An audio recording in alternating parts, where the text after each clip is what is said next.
और सुबह केसीएस भी आ चुके हैं, डीजीपी भी आ चुके हैं। सर बेटी को न्याय कैसे दिलाएंगे यहाँ पर? परिवार से बातचीत के बाद हम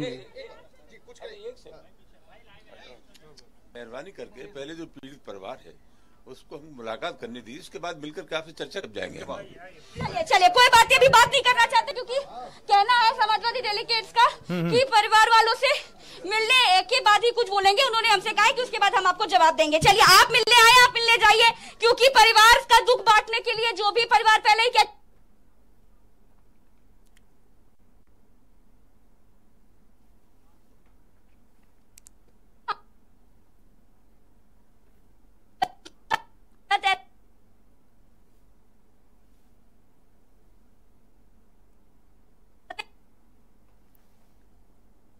होगा, बताइए मनीष, इससे बड़ा क्या हो रहा है? इन्होंने गलती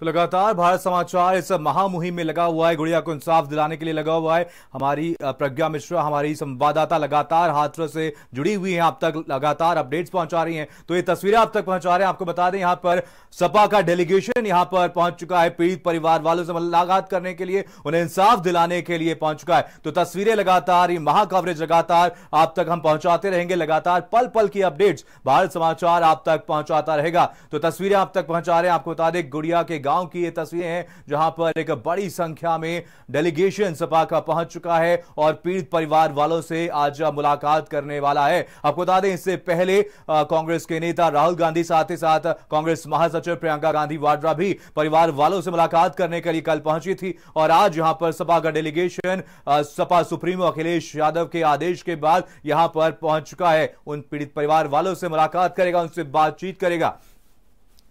तो तस्वीरें लगातार भारत समाचार आप तक पहुंचा रहा है। आपको बता दें कि भारत समाचार की महामुहिम लगातार जारी रहेगी और ये मुहिम तब तक चलती रहेगी जब तक गुड़िया को इंसाफ नहीं मिल जाता है। हमारी टीम हाथरस में मौजूद रहेगी जब तक गुड़िया को इंसाफ नहीं मिल जाता है, पीड़ित परिवार वालों को इंसाफ नहीं मिल जाता है। तो लगातार हम इस पूरे मामले पर आप तक पल पल की अपडेट्स पहुंचाते रहेंगे। अब इस पूरे मामले पर भारत समाचार के सवाल यह है कि आखिर अभी तक डीएम और एसपी के ऊपर कार्रवाई क्यों नहीं की जा रही है? कहीं ना कहीं भ्रष्ट अधिकारियों की वजह से यहां पर पीड़ित परिवार वालों को काफी ज्यादा परेशानियों का सामना करना पड़ा। एक बड़ी लापरवाही पुलिस कर्मियों की तरफ से देखी गई, बड़ी लापरवाही डीएम की तरफ से देखी गई, बड़ी लापरवाही एसपी की तरफ से देखी गई है और यह मामला लगातार बढ़ता हुआ नजर आ रहा है।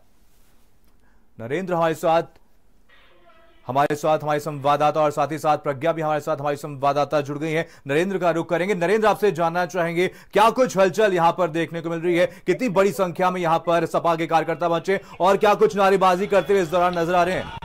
नरेंद्र, देखिए समाजवादी पार्टी के जो कार्यकर्ता हैं वो तो नहीं, उनके साथ जो डेलीगेशन है समाजवादी पार्टी का वो पहुंच चुका है, जिसमें रामजीलाल सुमन है, धर्मेंद्र यादव हैं और जो अतुल प्रधान हैं वो उनके साथ पहुंचे हुए हैं और 2-3 लोग उनके साथ पहुंचे हुए हैं। और इसी दौरान जो एसआईटी की टीम है, हालांकि डिटेल बात करेंगे मेरे परिवार के लोगों से बात करने के बाद ही, लेकिन अगर न्याय दिया होता तो शायद आप सबको, हम सबको यहाँ आने की आवश्यकता न पड़ी होती। आपको मुख्य क्या लगता है? परिवार की मर्जी के बगैर चिता को जलाना, लॉ एंड ऑर्डर फॉलो, लगता क्या है आपको?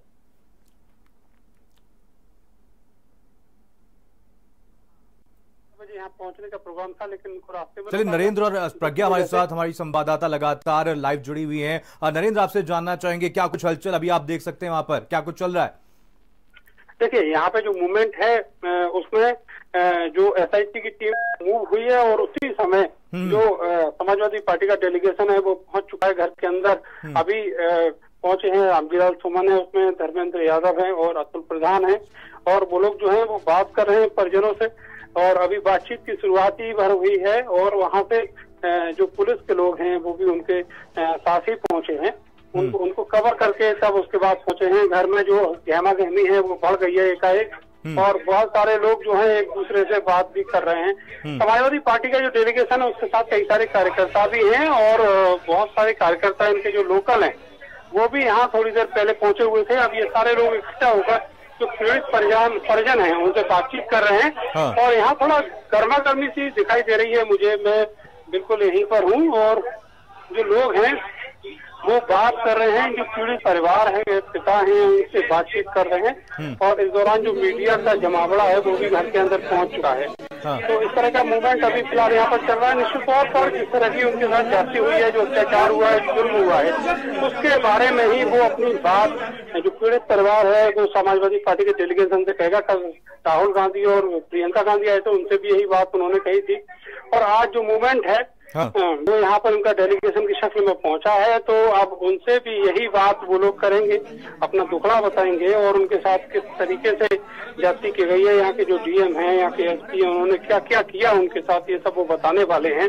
अभी फिलहाल इंट्रोडक्शन जो है वो चल रहा है और थोड़ी देर में ये बैठकर अच्छे से बात करेंगे। उनसे कहा, रिक्वेस्ट कर रहे हैं मीडिया वालों से कि थोड़ी देर के लिए उनको स्पेस दे दें, जिससे कि वो ठीक से बातचीत कर पाए और जो परिवार है वो पूरी अपनी बात उनसे कह पाए। समाजवादी पार्टी का डेलीगेशन आज यहाँ पर बातचीत करेगा, पूरी जानकारी लेगा और उसके बाद जो राष्ट्रीय अध्यक्ष समाजवादी पार्टी के अखिलेश यादव उनसे रिपोर्ट करेगा। तो कुल मिलाकर एक जो पॉलिटिकल पहल है वो शुरू हो गई है। ये पहल इस परिवार की मजबूती के लिए है, उनको कानून की जो राह है उसको पुख्ता करने के लिए है और निश्चित तौर पर जो एक मुकाम है इस कानूनी राह के जरिए पहुंचने का, इंसाफ तक का जो मुकाम है वो पूरा होगा।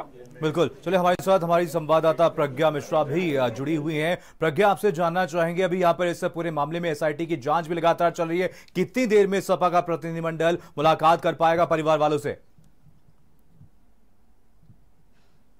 देखिए, सपा का प्रतिनिधिमंडल बिल्कुल अभी अभी गया है। हमने सबसे पहले एक्सक्लूसिवली उनको खबर किया था और अंदर वो गए। जब तक वहां पीड़ित परिवार से बात नहीं कर लेंगे तब तक बाहर आकर मीडिया से बात नहीं कर लेंगे। उन्होंने रिक्वेस्ट करी है, हमने रिक्वेस्ट मानी भी है, बिल्कुल वैसे ही जैसे एसआईटी वालों की मांग पर कार्रवाई नहीं हो रही है, एसडीएम पर कार्रवाई नहीं हो रही है, डीजीपी पर कार्रवाई नहीं हो रही, लेकिन पीड़ितों को लगातार सताया जा रहा है, साक्ष्यों को दबाया जा रहा है, कोई सवाल नहीं उठा रहे हैं। ये भी मैं आपको बता दूं, सवाल उठाना चाहिए। इस परिवार के साथ क्यों इतना ज्यादा अन्याय हो रहा है।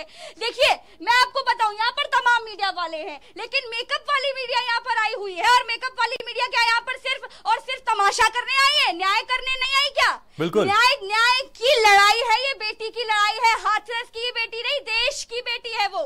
लेकिन यहाँ पर हो क्या रहा है, सवाल किसी को पूछना ही नहीं है, सबका अपना अपना ड्रामा।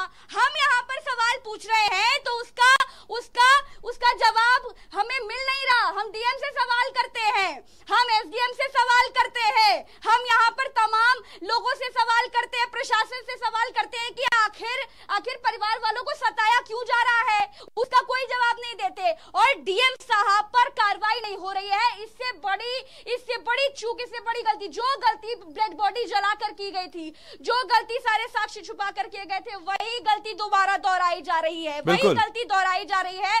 यहाँ पर न्याय होना जरूरी है। हम लगातार सवाल उठाते रहेंगे, आप लाठियां चलाइए, एफआईआर करिए, आपको जो करना है करिए, लेकिन हम अपने सवाल से टस से मस नहीं होंगे। हम यही सवाल करते रहेंगे कि हाथरस की गुड़िया को न्याय कब मिलेगा, डीएम पर कार्रवाई कब होगी। बिल्कुल। चलिए, आप प्रज्ञा बने रहिए, हमारे साथ नरेंद्र प्रताप भी जुड़े हुए। नरेंद्र, आपसे जानना चाहेंगे, यहाँ पर इस पूरे मामले में कहीं ना कहीं बहुत बड़ी लापरवाही डीएम, एसपी, एसडीएम, डीजीपी की तरफ से देखने को मिली है। शुरुआत से लेकर के आखिर तक एक बड़ी लापरवाही देखने को मिली है। चलिए, हमारा संपर्क अभी नहीं हो पा रहा है, नरेंद्र से एक बार फिर से संपर्क करने की कोशिश करेंगे। तो प्रज्ञा हमारे साथ, हमारी संवाददाता लगातार लाइव जुड़ी हुई है। प्रज्ञा, कैसी तस्वीरें अभी आप देख पा रही हैं और कितनी देर में यहां पर सपा का जो प्रतिनिधिमंडल है मुलाकात करने वाला है परिवार वालों से, और क्या एसआईटी की टीम बाहर आई है कि नहीं, अभी भी जांच चल रही है? देखिए, एसआईटी की टीम अंदर बैठी हुई है मनीष, वो बात कर रही है और बड़े दिन से सवाल कर रही है। अभी तक कोई रिजल्ट नहीं आ पाया है। हल्ला हुआ कि सीबीआई जांच होगी, लेकिन एसआईटी जांच वहां पर चल रही है। सीबीआई ने अभी तक एफआईआर तक नहीं करी है। ऐसी कैसी निष्पक्ष जांच, ऐसी कैसी जांच हो रही है यहाँ पर? डीएम साहब पर कार्रवाई होने के नाम पर डीएम साहब को साफ बचा लिया जाता है, उनके नीचे एसपी को हटा दिया जाता है। क्यों? आईपीएस एसोसिएशन भी नाराज है आपसे, क्योंकि उनको लगता है कि सिर्फ पुलिस वालों पर कार्रवाई क्यों, क्योंकि पुलिस अपनी मर्जी से कुछ नहीं करती। पुलिस वही करती है जो ऊपर से आदेश मिलते हैं, और ऊपर से आदेश मिले किससे? डीएम से, फिर डीजीपी से। एसडीएम ने भी सारी बात को माना, तो और डीएम लाठहास करते रहे, और साक्ष्य भी है। साक्ष्य ये है कि परिवार वालों को लगातार धमकाया गया, वीडियो भी आया था ना बिल्कुल। सामने, इसमें कोई झूठ नहीं है, यहाँ तो सब तथ्यात्मक बात है, सच बात है, साक्ष्य है। लेकिन अब क्यों इतनी देरी की जा रही है? इतनी देरी में सारे सबूतों को मिटा दिया जाएगा, सारे सबूतों को छुपाया जा रहा है। उत्तर प्रदेश सरकार से मैं बिल्कुल प्रज्ञा, यहाँ पर सवाल ये भी है कि जो मेकअप वाली मीडिया आखिर वो इन सवालों को क्यों नहीं पूछ रही है, इस मुद्दे को क्यों नहीं उठा रही है, डीएम पर कार्रवाई, एसडीएम के ऊपर कार्रवाई, डीजीपी के ऊपर कार्रवाई की बात क्यों नहीं कर रही है? क्योंकि जो डीएम साहब कर रहे थे, जो यहाँ का प्रशासन कर रहा था, बिल्कुल उसी तरह का रवैया हो गया यहाँ पर मेकअप वाली मीडिया का। वो इस वक्त पर सिर्फ और सिर्फ जो परिजन है उनसे बात कर रहे हैं, आपने बयान क्यों बदला, आपने क्या किया था, आपने बयान क्यों बदल दिया, आप वहां पर आपकी बेटी के साथ क्या हुआ था, इन सब सवालों में उलझे हुए परिजनों से सवाल कर रहे हैं। लेकिन असल में जो दोषी है, असल में जिनकी वजह से ये हुआ है, असल में ये जो पूरी रणनीति, जो षड्यंत्र जो रचा जा रहा है पूरे हाथरस में, ये जो पीछे दो अधिकारी है जो लगातार अभी छुपे हुए हैं, जिनको लगातार भारत समाचार समझाने की कोशिश कर रहा है कि समझ जाइए, बाहर आ जाइए, डीएम साहब बता दीजिए, वो अभी तक उसके ऊपर कुछ नहीं हो पा रहा है। सबसे बड़ी बात, यहाँ पर हाथरस में सब कुछ अपनी मर्जी का चल रहा है, सारे साक्ष्य दबाए गए, लाश को जलाया गया, उसके बाद ये सवाल है मनीष, ये सवाल है, भारत समाचार की सवाल है, एक बेटी एक भारत में। मैं खुद ये सवाल कर रही हूँ कि आखिर इस परिवार के साथ इतनी प्रताड़ना क्यों, इस परिवार को इतना क्यों सताया जा रहा है? सवाल पूछने चाहिए उनसे जो ऊपर बैठे हैं, जिनसे सवाल पूछने का हक है हमारा, जिनको जवाब देना होगा, जिनकी जवाबदेही है। ये लोग जवाबदेही, इनकी क्या जवाबदेही है? वो तो खुद ही पीड़ित है मनीष। बिल्कुल, यहाँ पर कई सवाल खड़े होते हैं प्रज्ञा, साफ तौर पर अभी भी डीजीपी के पद पर बने हुए हैं और इस पर सवाल ही खड़ा होता है कि आखिर जब तक डीजीपी को उनके ऊपर कार्रवाई नहीं की जाती है तब तक इस पूरे मामले पर आखिर निष्पक्ष जांच कैसे होगी? निष्पक्ष जांच होने की कोई उम्मीद नहीं है। देखिए, मुझे पता है कि यहाँ का जितना प्रशासन है वो मुझसे, पूरे भारत समाचार से बड़ा खिन्न है, बहुत गुस्सा है, बड़ी नफरत भरी है मन में, क्योंकि हम सच दिखा रहे हैं। हम मेकअप वाली मीडिया की तरह यहाँ पर खड़े होकर के ये नहीं उनसे पूछ रहे कि आखिर आप क्या कर रहे थे उस वक्त पर, आप कार्रवाई कीजिए, हम ऐसा नहीं पूछ रहे। और ना ही हम पीड़ित परिवार से जाकर पूछ रहे हैं कि आप अपने बयान क्यों बदल रहे थे, आपने जो है पहले क्यों नहीं कुछ बोला, आपके साथ इतना कुछ हो गया, आप तब क्यों नहीं गए थे। हम ऐसा नहीं पूछ रहे हैं, हम सवाल कर रहे हैं उनसे जिनसे सवाल पूछना चाहिए। हम सवाल पूछ रहे हैं डीएम से, हम सवाल पूछ रहे हैं एसडीएम से, हम सवाल पूछ रहे हैं डीजीपी साहब से, और हम यूपी सरकार से कह रहे हैं कि आप बेटी बचाओ की बात करते हैं तो अपना नारा याद कीजिए और इन लोगों पर कार्रवाई कीजिए, क्योंकि सीबीआई जांच आप जब तक, सबसे पहली बात तो सीबीआई जांच तत्काल कराइए, तत्काल कराइए। अगर आप तत्काल नहीं कराएंगे और देर से करेंगे तो साक्ष्यों को, सबूतों को दबाया जा रहा है, मिटाया जा रहा है, जलाया जा रहा है। 5 लोगों का प्रतिनिधि मंडल यहाँ पर आने की इजाजत दी गई थी।